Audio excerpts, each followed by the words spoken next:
to the Developers Who Test podcast, a podcast for developers who embrace test automation so they can ship better quality software and have fun doing it. I'm your host, Chris Harbert, and today I'm here with Mark Farrell. Mark has spent nearly a decade in test automation and has worked at some pretty great companies like Fidelity, Dealertrack, Deloitte, and others.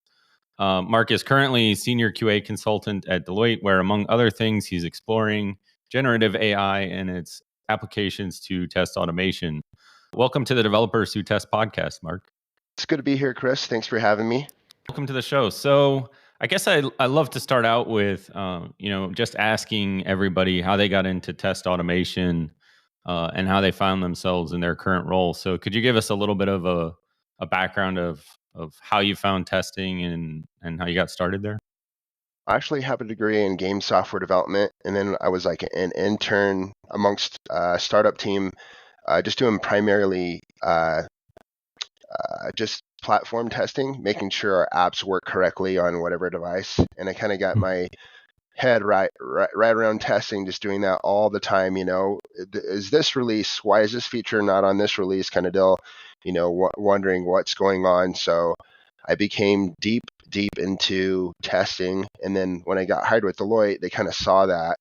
And so my first task was just adding a test suite or a framework into a government. One of the government agencies didn't have any kind of testing done, and I kind of they were testing.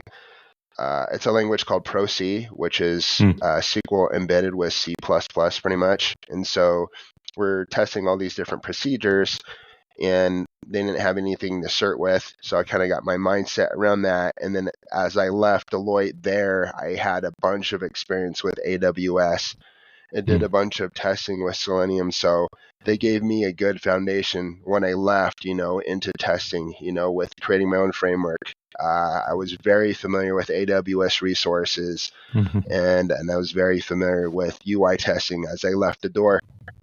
When I got hired with Dealertrack, my next set, I did a bunch of different, every quarter they threw me on a different group, and every group needed different automation. So that's how I got even more experience. I even got put on an accounting team where they were validating one Excel sheet from the OEM specs and then from our specs, and I created like a validation tool that validated all those spreadsheets and whatnot, and end up getting a huge layoff from some of the QA developers because that's all they were used to. Unfortunately, it happens. It definitely did affect me, my mind, that I was a part of that and making but they were able to get hired back and get other jobs later, but it still made me realize, like, the value of automation could, cause a shift with, people's lives and what they're used to, but people just got to adapt, like we had a talk about that earlier, like when is a QA obsolete? They have to continuously improve their skill sets. But yeah, my biggest one before that, I did a couple of shifts through my career, but I would say Fidelity was the most important and most memorable one. I never met such a wide select. So Fidelity's MO was they allow you to create whatever services that they are trying to build, but let you use pretty much your own stack that you prefer. So the group that I was working with, they like to use Node.js for the most part, and that was mostly luckily we choose a stack that AWS preferred. AWS loves creating microservices and lambdas, so that's what we did all day, creating lambdas for different services. And I created different as we had our own different microservice, I created APIs which tested AWS resources for small little regressions, smoke testing, and then of course our different environments in AWS moving forward. So it would essentially deploy, and after that it would run my suites. I would imagine that's pretty common practice, but whatever service we did create, I tried to create a pipeline that would run against that particular suite after a new release got created. So yeah, I think I think that's one of the overlooked aspects of quality engineering is how much work we do that isn't just about writing tests, but is related to the deployment process, exploring new technologies. I've seen on more than one occasion where the QA team is actually the ones leading the new technology because you have this large code base and you're afraid to move it into some new technology without that technology being fully tested. Like when Lambda came out, and what we get to do as software development engineers and tests sometimes is be the front runners where we get to try out Lambda or we get to set up a new deployment pipeline. And we're doing it to get our tests running, but we're also paving the way for the development teams to know whether or not they can trust that technology in a production environment. So I think Yeah. it's pretty cool that you got to have that experience. Today's episode of the Developers Who Test podcast is brought to you by Testery.com. Whether you're a developer who has just a handful of tests or even thousands, then your tests deserve to be running on the fastest and most reliable platform for open source testing. With AI-driven insights and analytics, unparalleled parallelism, and awesome integrations, Testery enables you to get more from your tests. Check us out today at Testery.com. I think the question on the top of everyone's mind, and you kind of highlighted it, with the whole layoff story, and thank you for sharing that because, I don't think enough people talk about how that happens. We kind of experience it, and I want to say, everyone I know who's been around a while, myself included, there's a really good chance they've been laid off at some point or a part of that ugly nature of it. And it really does highlight why keeping your skills fresh is so important and why demonstrating your value to an organization is so important. And so I think now that AI has obviously hit really big, I think that's top of mind for folks is AI going to completely wipe out my job? What do I need to learn about AI? And you've been doing a lot of really cool exploration with that lately. Can you share some of your insights that you've learned so far? Yeah. So recently, Deloitte put me on. I'm on the innovation technology team, which is essentially Fidelity had one too. Essentially, we just build POCs and just try to find different use cases for them. That sounds like a fun job. Yeah, it's not too bad. Yeah. There's no fear of production. Just create POCs all day, right? We have an automation framework. UI framework is very monolith here, and it's a Java framework. And there's several different things going on in the domain. When we very first get our tests, it's a recorded session, essentially, of somebody who's product or somebody who's in tests who records going through the domain, doing this, clicking here, and that's how they value, okay, we need to automate this, but I can see how it's being done. So using the generative AI at first, I used a screen recorder trends. There's like an API, it's like a transcription API that OpenAI has. And I would take the recording, whether it's a MP4, take that, parse it out, and I could see all the words. So it's looking for keywords to translate what you would do for like key input or clicks to what the QA automation engineers use in their tooling, to create a test case successfully. So it works, but you have to be 100% accurate with your word choicing. So we were like, I don't know. This is not everybody's going to be understandable. We've been lucky with the transcriptions have been successful. We can see it's a successful use case regardless. But we decided that not everybody's going to be 100% accurate in their word choicing, and the AI has to pick up on it. So we're like, okay, we're going to try something different. So what we did is we have a Chrome browser Selenium plugin that records the session of a user going through the UI, right? And it exports that results in the language that Selenium provides. And so whatever those results are, I have the AI translate that and convert that into the code that our UI our QA automation engineers use. So it'll start from scratch, knowing what users you're signing in, how you sign out, how you click items. And then afterwards, it goes through these different rules in my automation and then I add comments, and I say, add comments to every line that you added for the stats. And I say, add a brief summary of the test case of what you think is going on. And it'll give me a perfect example. It'll go through a rundown, examine the test.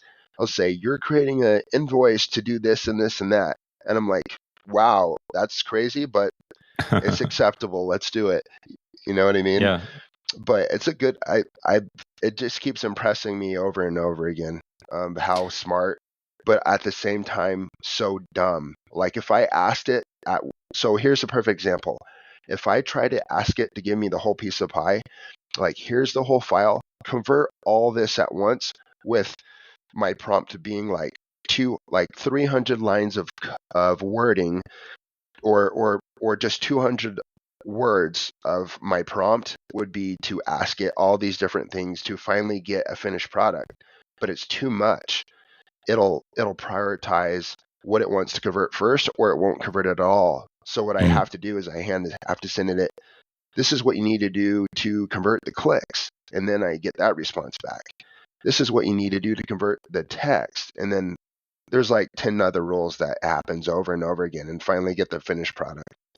Yeah, I think you highlighted on a couple of things there that are really interesting, and one is that prompt engineering, which is that's how you tell generative AI what you want it to do, is almost this new discipline that didn't exist a year or two ago, and it's not straightforward. So like when you're writing code, you're telling the computer exactly in a very precise way, this is what I want you to do. And the computer is saying, I'm going to do that exact same thing every single time.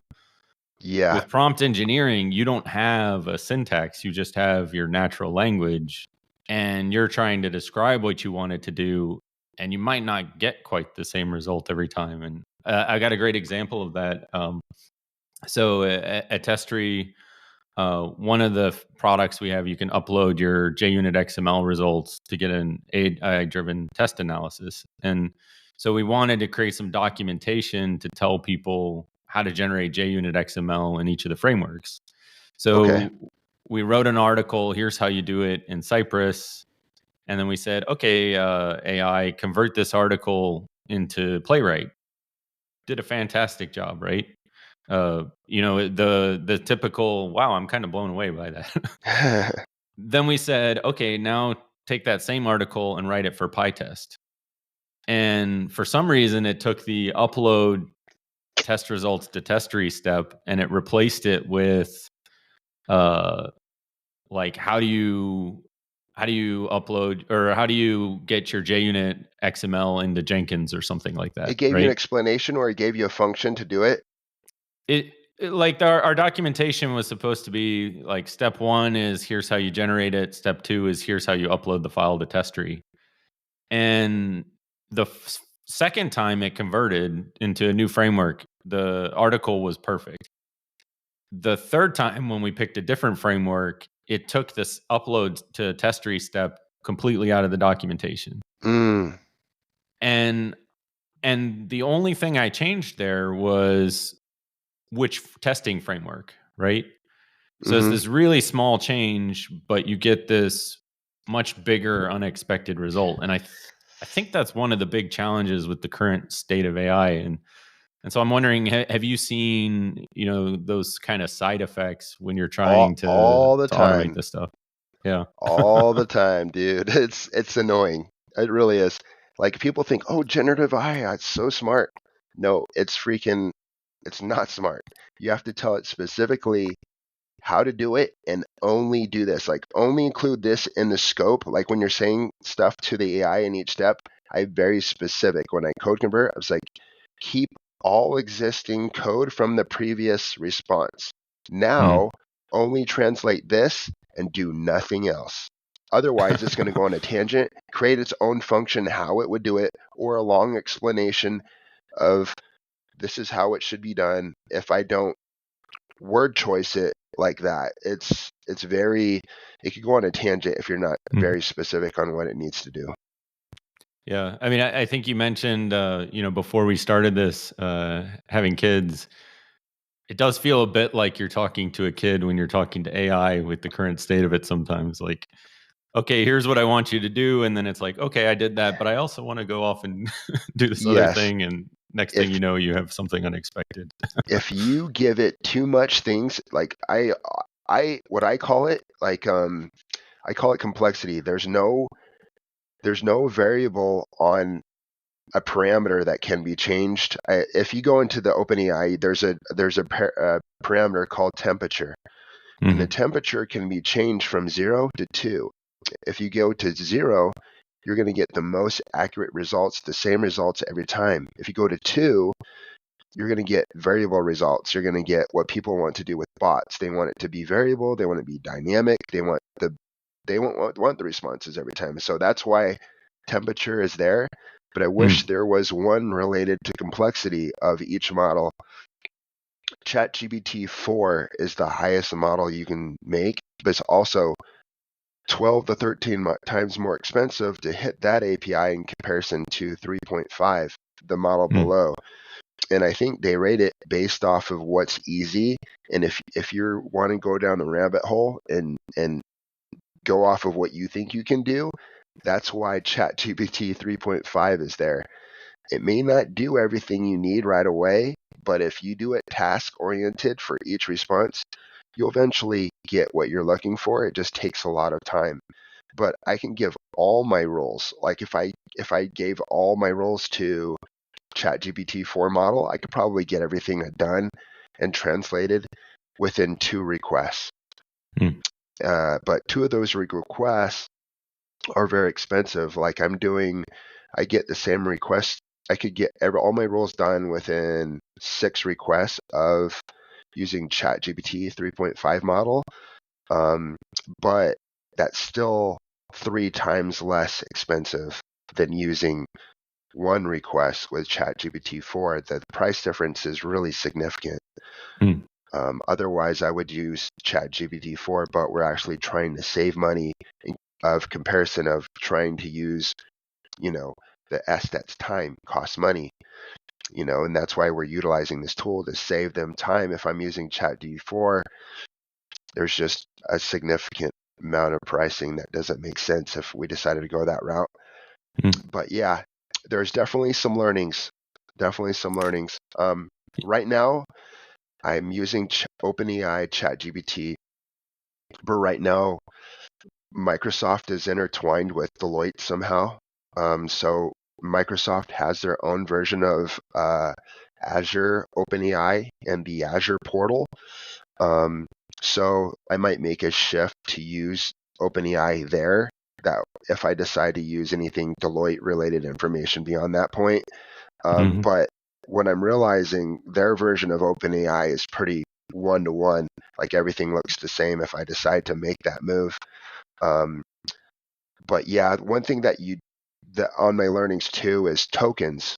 If you're not familiar with tokens, you get charged for the amount of the input, and you also get charged the amount of the output in those tokens.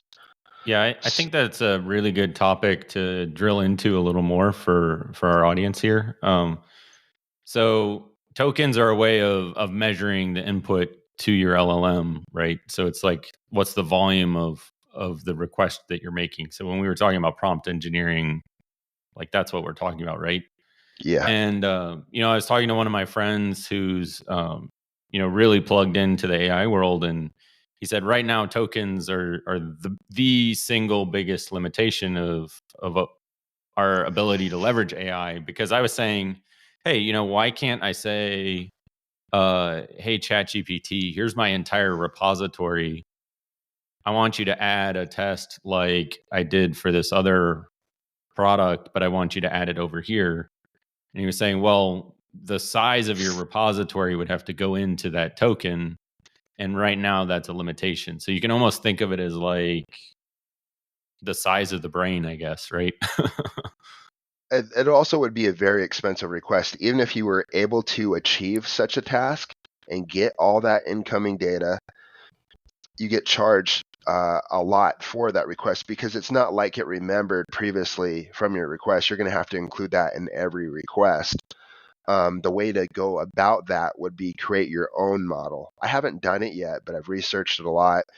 and it would be something that you plug in all the information from your repository, all the behaviors, all the different learnings of here's an example of this, here's an example of this. And then all you have to do when you hit in your request is say, hey, I want to do this with the existing knowledge that you already know. And then it will do it. That would be the way. That way you don't get charged for the incoming tokens of every request of all those tokens of in your repository.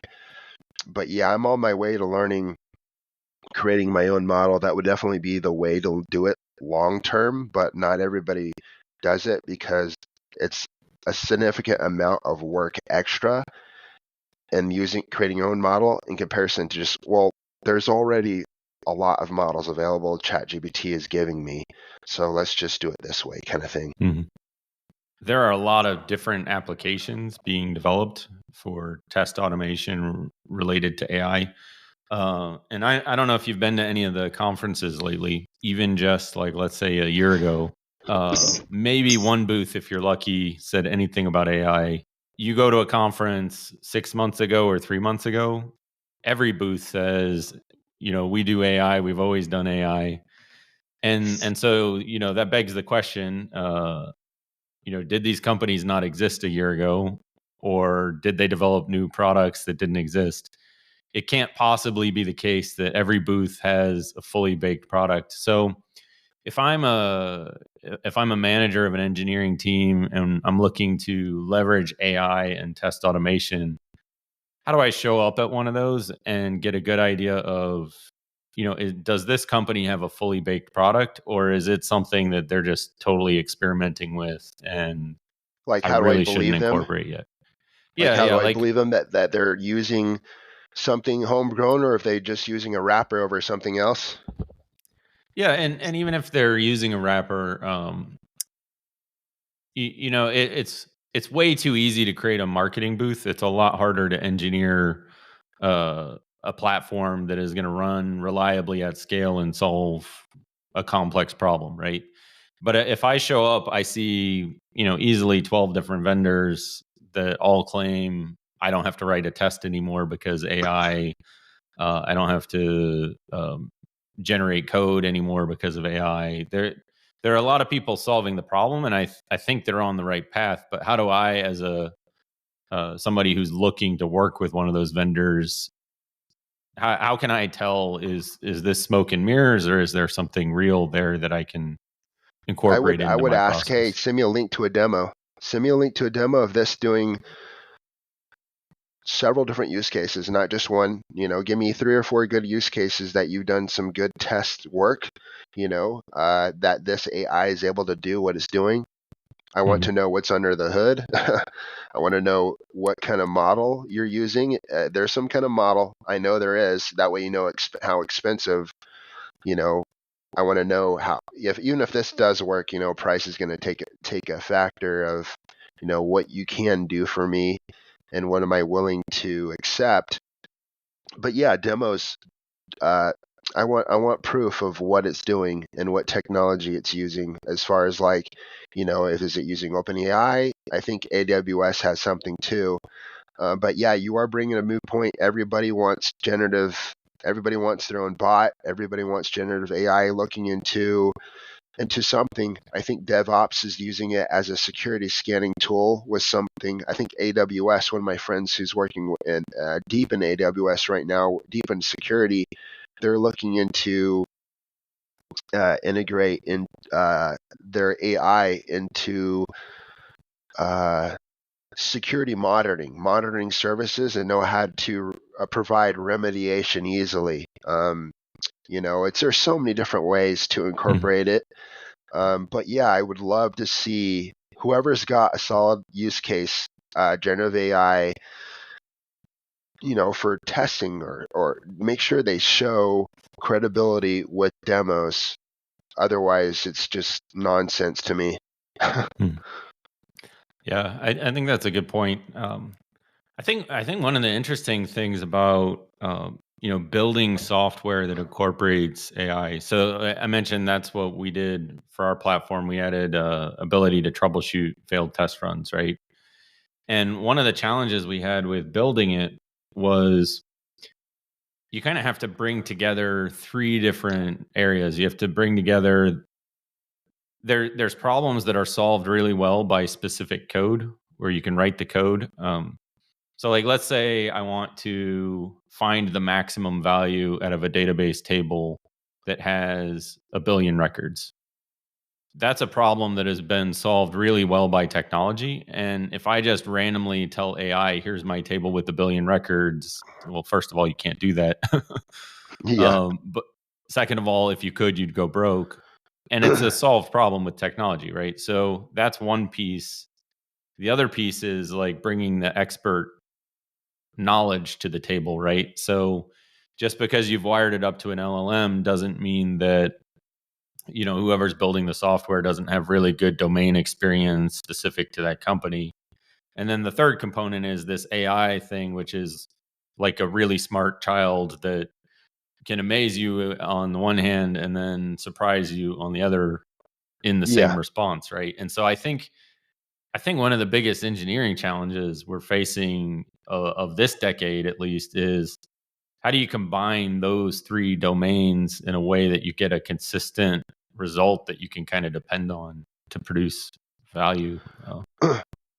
I think if you want consistent results, is only give AI, like rather to give AI everything, do as much as you can on your own and then get AI to do the specific related tasks and then walk away. You know what I mean? Like I figured if you ask it to do several steps and you already know how to do all those steps moving up, do it. Only give the AI the very specific test and you're going to get those specific answers from it. And then like let's say you have a maximum value and you have a low value and you have the medium value trying to get out of all these records, right? And then you're going through and let's say I do have the ability to do the max value on my own or the lowest value programmatically, but I want to see the AI get the results. So I'm going to go all the way through it and I'm going to query those records on my own, but then I'm going to have the AI do the last bit of portion and find the highest record on that. And then the same thing for the lowest and the same thing for, the median result. I'm only going to get it to the very nitty gritty of what I need it to do. Because I know if I go, the farther back I go with trying to, give it the responsibility of doing all that, the less likely I have trust in it doing what it can do, if that makes sense. Yeah. Yeah. So if we're taking an engineering problem and we're breaking it up into these different tasks, what are the tasks that you think AI does well, and what are the tasks that you think traditional coding techniques do better, at least with the state of AI today?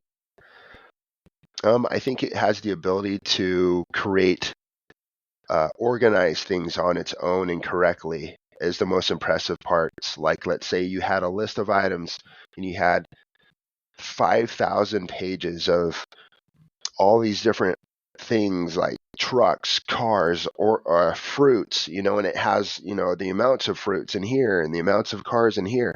And you say, just create tables and organize everything to best your ability of different types of objects, based off of what you see in this file, and it will organize it. Here are the cars, here are the trucks. This is how many trucks. This is the style of, or this is how many Chevys. This is how many Fords, and then these are the fruits, and then break it down. And that's the most impressive to me, is it able to break down things and organize things to the best of its ability. And I think that's where the real power is just to be able to break down and structure things in a way that's ideal. But yeah, that's all I've been able to see. The most impressive part for me, that's what I'm kind of using it for code conversioning, breaking down things one at a time. I've also seen it do some pretty impressive. I don't know if I'd be able to find a use case for this, but the most impressive thing I saw was the image processing from text to image. Like literally, you just say, here's a monkey on an elephant's back eating apple pie, and it will create an image of that, a pretty impressive digital image on its own of that. So I'm not sure how it's able to do it on the fly like that. I know it's not querying the internet for those images. I know it's creating those images on its own. So that, to me, that's impressive. Yeah, it's absolutely fascinating. I do wonder what are the applications to testing and test automation going to be, and it's such a cool time to be doing it. Because of all of these changes, right? So a big wave of a fundamentally different technology comes through, and it's an opportunity for all of us to find new ways of solving old problems. So definitely pretty exciting stuff. I think it would be very for automation and scanning images for accuracy.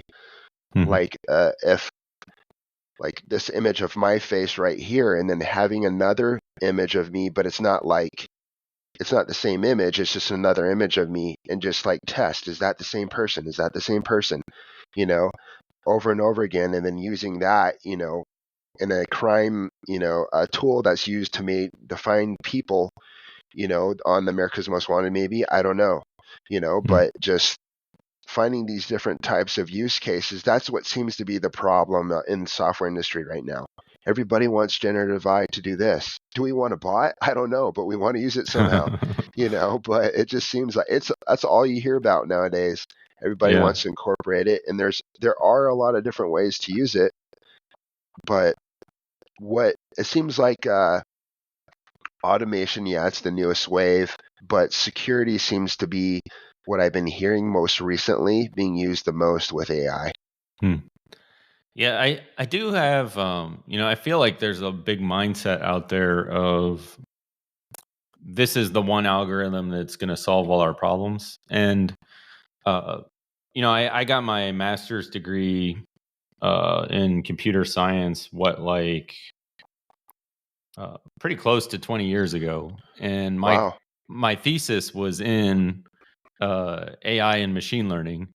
Wow. And at the time, AI and machine learning had already been around for 20 or 30 years. And most people just didn't realize that, right? Like, I think the first decision tree algorithms came about in the 70s, right? So, in some ways, this is a very new technology, but in other ways, it's a pretty old technology. And I've been asking myself, why are people treating it so differently this time around? And I think what it is that this time it feels more human because the problem that it's solving is more expressive, and the computing finally got to the point where you can train these models not just on your training set of specific examples that are in a spreadsheet. Now you're training the models based on everything you can find on the internet. And so that's changed it. But I think the effect that it's had on people is now they're like, okay, LLMs are the machine learning approach to every problem ever, right? Because they were blown away at how well it does what it does well. But there are a lot of other machine learning algorithms out there. There are different types of decision trees. There are standard like Bayesian networks, neural networks, things like that. And those can still be applied in different cases and might be a better solution than just randomly asking this open AI model to solve your problem, right?